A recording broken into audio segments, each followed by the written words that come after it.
Today's topic is movements of animals.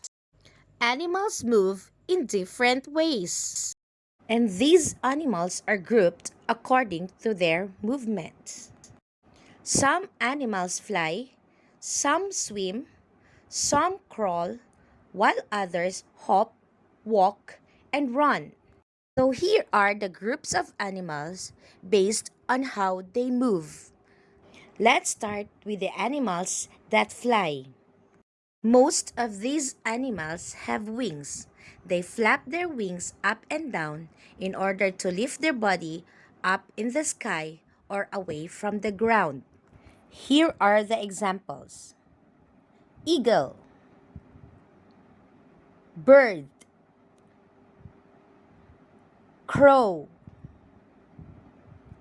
bat, owl. And here are some of the insects that fly. Let's meet them one by one. Butterfly, housefly, mosquito,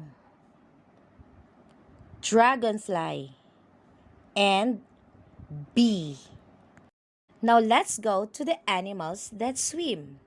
Most of these animals are found in some bodies of water such as oceans, seas, rivers, streams, and ponds. Examples are shark, dolphin, whale, fishes, jellyfish, and seahorse. Now, let's meet the animals that hop. These animals hop towards their food or to stay away from their enemies. Here are the examples: kangaroo, rabbit, and frog. Next are the animals that can walk and run.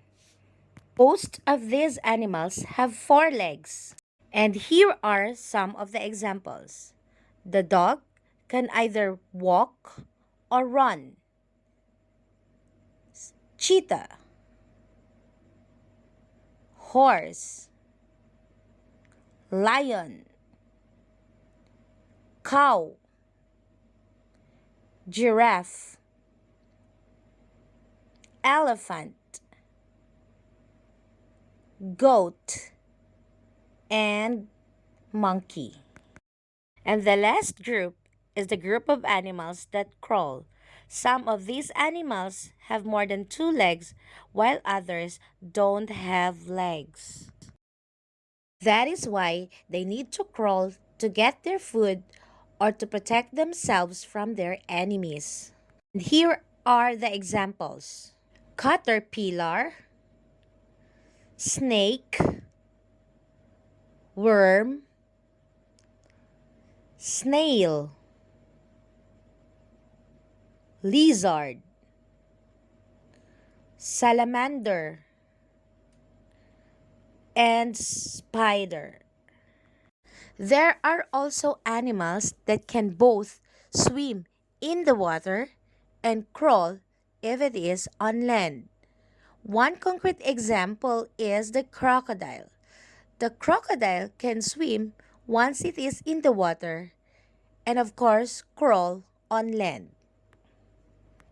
Another example is the turtle. It can swim if it is in the water and crawl if it is on land. There are three main reasons why animals move. Number one, to look for food. Number two, to protect themselves from their enemies. And number three, to go to other places. Have a nice day, kids. Stay at home and keep safe, everyone.